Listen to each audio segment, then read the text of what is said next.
வணக்கம் தலைவா, அனைவருக்கும் இனிய வணக்கம். இன்னைக்கு நாம இந்த வீடியோல எதை பற்றி பார்க்க போறோம் அப்படின்னு பார்த்தீங்கன்னா, டிஆர்பி மற்றும் பள்ளி கல்வித்துறையில வந்திருக்க முக்கியமான தகவல்களை பற்றி இந்த வீடியோல முழுமையா நம்ம பார்க்கலாம். ஆசிரியர் பணி நியமனத்தை குறித்த ஒரு முக்கியமான செய்திகளை இந்த வீடியோல நாம இப்ப பார்க்கலாங்க. என்ன சார் செய்தி? பள்ளி கல்வித்துறையில ஒரு முக்கியமான செய்தி. அந்த ஒரு முக்கியமான செய்தி என்னதான் நடந்திருக்கு? இதை பற்றி தான் இந்த வீடியோல நாம இப்ப பார்க்குறோம். ஸோ பள்ளி கல்வித்துறையில டெட் ஆசிரியர்களுடைய நியமனம் ஃபைனலான கேசஸ் எல்லாமே வந்தாச்சுங்க. ஸோ இந்த ஃபைனல் கேசஸில் நமக்கு என்ன குறிப்பிட்டு சொல்கிறாங்க? டெட் ஆசிரியர்களுடைய நியமனம், டெட் பேப்பர் 1 பேப்பர் 2 இந்த மாதிரி இரண்டு பேப்பர்லையுமே கேசஸ் எல்லாமே போட ஆரம்பிச்சிட்டாங்க. பேப்பர் 2ல் வந்து பார்த்தீங்கன்னா ஆல்ரெடி 400 பேருக்கு பணி நியமனம் வழங்கலாம் அப்படின்ற ஒரு உறுதியான அறிவிப்பை பள்ளி கல்வித்துறை விரைவில் வெளியிட போகிறாங்க.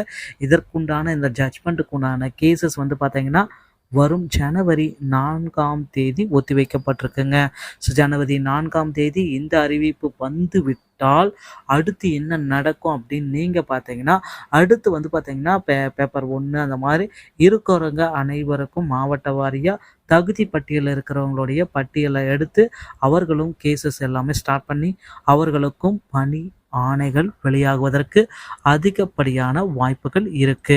ஸோ டெட் பேப்பர் 1 மற்றும் பேப்பர் 2 இந்த மாதிரியில் யாருக்கு எல்லாத்துக்குமே இந்த ஆண்டு அதிக அளவில் பணி நியமனத்திற்குண்டான வாய்ப்புகள் இருக்கு அப்படின்னு பார்த்தீங்கன்னா, 2013 பேட்சிலிருந்து இந்த டைம் வரைக்கும் டிஆர்பியில் ரொம்ப ரொம்ப இக்கட்டான சுச்சுவேஷனுங்க. அப்படி ஒரு இக்கட்டான சுச்சுவேஷனுக்கு தள்ளப்பட்டிருக்கு. ஸோ அந்த மாதிரி ஒரு இக்கட்டான சுச்சுவேஷனில் டிஆர்பி இருப்பதனால அந்த யூஜி டிஆர்பி மற்றும் நியமன தேர்வு இந்த மாதிரி அடுத்தடுத்த அறிவிப்புகள் எல்லாமே சிறிது காலம் பள்ளி கல்வித்துறையில் தள்ளப்பட்டுதாங்க இருக்குது. ஸோ இதனால் என்ன தான் நடந்தது? இதனால் என்ன பயன்கள்? இப்படியெல்லாம் இருக்கிறதுனால ஆசிரியர்கள் தினசரி மன உளைச்சலில் இருக்காங்க.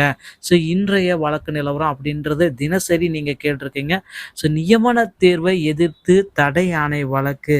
ஸோ யூஜிடிஆர்பி தேர்வுகள் இதனால் தள்ளி வைப்பதற்கு அதிக அளவில் வாய்ப்புகள் இருக்குது அப்படின்றத நமக்கு குறிப்பிட்டே சொல்லிட்டாங்க. ஸோ யூஜிடிஆர்பி மற்றும் பல்வேறு தேர்வுகளும் ஒத்தி வைக்கப்படுவதற்கு அதிக அளவு வாய்ப்புகள் இருக்குது. ஸோ இந்த தேர்வு ஆணையத்தின் மூலமாக நமக்கு அடுத்தடுத்த அறிவிப்புகள் அனைத்துமே வெளியிட போகிறதா தகவல்கள் வந்துட்டுருக்கு.